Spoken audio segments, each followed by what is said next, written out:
अस्सलाम वालेकुम everyone, hope you all are fine. Welcome to my YouTube channel. मजीद ऐसे ही वीडियोस देखने के लिए मेरे चैनल को सब्सक्राइब करें और शेयर करें।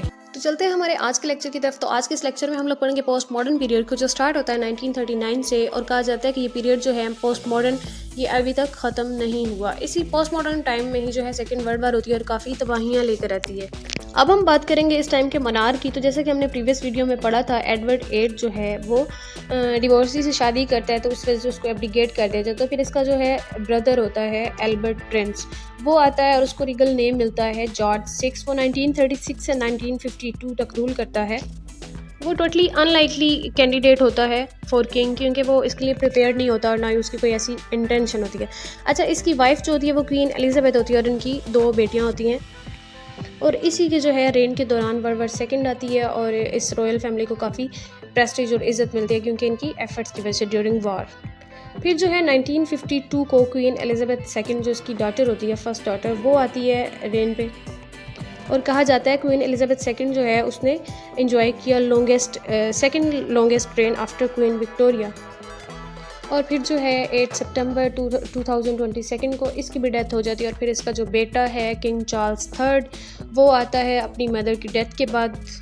अब हम बात करेंगे उन इम्पोर्टेंट फैक्ट्स की जिन्होंने इस टाइम पीरियड पे बहुत ज़्यादा इन्फ्लुएंस किया था। तो यूनाइटेड नेशंस वाज फॉर्म्ड, और जो प्रिंसिपल थे एनलाइटमेंट के वो डिसअपीयर हो गए थे। वेस्ट के जो लोग थे उनका बिलीफ इन प्रोग्रेस और प्योरिटी ऑफ नॉलेज वो टोटली एंड हो गया था।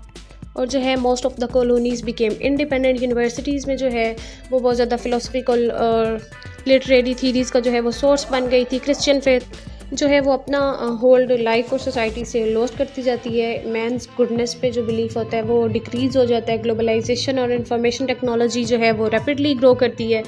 और कोल्ड वार और जो उसके लेफ्ट डीप इम्पैक्ट्स होते हैं वो काफ़ी पॉलिटिक्स पे आते हैं। रेडियो और टीवी अपना वो ज़्यादा इंपॉर्टेंट रोल प्ले करते हैं इन शेपिंग लाइफ। अब बात करते हैं मेजर राइटर्स की जो इस टाइम पे इम्पॉर्टेंट थे। तो फर्स्ट है हमारे पास हेनरी मिलर। इसने लिखा था द रोजी क्रूसिफिकेशन। ये एक ट्रोलॉजी थी, मतलब a set of 3 literary works. Next we have George Orwell. इसका रियल नेम था एरिक आर्थर ब्लेयर। ये इसने लिखा था एक फेमस वर्क एलेगरी वर्क लिखा था, एनिमल फार्म। उसके बाद हमारे पास है जीन पॉल। ये जो है फ्रेंच फिलोसोफर था, प्ले राइट था, नॉवलिस्ट था, पॉलिटिकल एक्टिविस्ट था, और जो कहते हैं कि एक एक्सपोनेंट था फिलोसफी ऑफ एग्जिस्टेंशियलिज्म, जो फेमस थी इस टाइम पे, मतलब पोस्ट मॉडर्न पीरियड पे। और फिर नेक्स्ट है हमारे पास R.K. नारायण। इसने भी जो लिखा था a tiger of Malgudi, the guide, the financial expert, the dark room. Next है हमारे पास सैमुअल बेकेट। ये फ्रेंच ड्रामाटिस्ट था। इसका फेमस एक वर्क है वेटिंग फॉर गोडो, ये फ्रेंच में था। 1952 में इसने लिखा था एंड गेम, हैप्पी डेज, और ये इसके वर्क्स थे। नेक्स्ट है हमारे पास विलियम जेराल्ड गोल्डिंग। ये एक नॉवलिस्ट था। इसने लॉर्ड ऑफ द फ्लाइज लिखा था और द स्कॉर्पियन गॉड।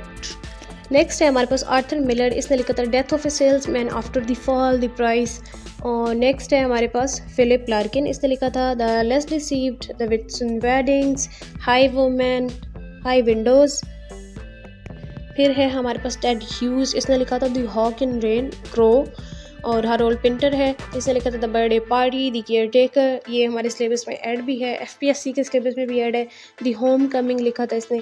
फिर है चिनुआ अचेबी, ये अफ्रीकन है, और इसने लिखा था थिंग्स फॉल अपार्ट। ये भी इसका फेमस नावल है। और no longer at ease, arrow of God, a man of the people. Next हमारे पास है टॉनी मॉरिसन। इसने लिखा था द ब्लूएस्ट आइज और बिलवेड। सिल्विया प्लेथ है हमारे पास। इसने लिखा था द क्लोसेस्ट और क्रॉसिंग द वाटर। फिर है हमारे पास शीमस हीन है। इसने काफ़ी पोइट्री में वर्क्स लिखे थे, सिलेक्टेड पोइम्स और प्रियोक्यूपेशंस। फिर है हमारे पास साउथ एशियन में अहमद सलमान राशिदी। इसने लिखा था midnight's children, shame, the satanic verses. अब हम बात करते हैं मेन लिटरेरी फीचर्स और मेन लिटरेरी जॉनर्स की। तो इसमें जो है लिटरेरी वॉइसेस आई थी अक्रॉस द ग्लोब, मतलब Canada, New Zealand, India, Caribbean, Africa. मतलब ऐसा लगता था कि जो इंग्लिश लिटरेचर नहीं है, लिटरेचर्स इन इंग्लिश है, कि मतलब इतने ज़्यादा लोग लिख रहे थे। और जो है angry young man due to world war second की वजह से जो है वो रिकरेंट थीम रहा था काफ़ी सालों तक। सोशल रियलिज्म ने डोमिनेट किया था। फिर जो है साइंस फिक्शन आई थी, क्योंकि वर्ल्ड वार के बाद जो है बहुत ज़्यादा नॉवलिस्ट ने कुछ थ्रिलर और ऐसा लिखा। और जो पोस्ट मॉडर्न टाइम पे ड्रामा था वो बेसिकली डील करता था एब्सर्डिटी ऑफ ह्यूमन एग्जिस्टेंस और रिवील करता था nothingness meaninglessness of human efforts. Literary criticism जो है वो भी बहुत ज़्यादा हैज़ बिकम थ्योरी बेस्ड बन गई थी। मैस मीडिया ने भी जो है एन इम्पॉर्टेंट रोल प्ले किया कि वो इनसेपरेबल था लिटरेरी प्रोपेगेंडा से। क्रिएटिव राइटिंग्स लिखी गई अक्रॉस द ग्लोब और फॉर्म्स और जो टेक्निक्स थी इस टाइम पे वो मिक्सड जॉनरास थी, फ्रेगमेंट्स एंड टेक्स्ट और इस तरह। बाकी अगर हम देखें तो अवेयरनेस आई थी, कल्चरल एक्सप्लॉयटेशन वो बढ़ गई, जेंडर इश्यूज़ को जो है स्ट्रॉन्गर वाइज मिली, थीम्स ऑफ टेस्टलेसनेस और फ्री ऑफ फॉर्म्स उसने जो है पोइट्री को करेक्टराइज कर लिया था। एलीट क्लास की जो लैंग्वेज थी वो एब्सेंट हो गई थी, वाइड स्पेक्ट्रम मिला था, मतलब एक टॉपिक मिला था सोशल इश्यूज़ को, और सेवरल कॉन्ट्राडिक्शंस जो है वो फैली रही थ्रू आउट द एज। तो आज के लिए इतना ही। आज हमारी जो है आज इस वीडियो के एंड पे जो है हमारी एजेस सारी ख़त्म हो जाती हैं। तो काइंडली आप लोग मुझे कमेंट्स में बताएं कि आगे हम लोग क्या पढ़ें।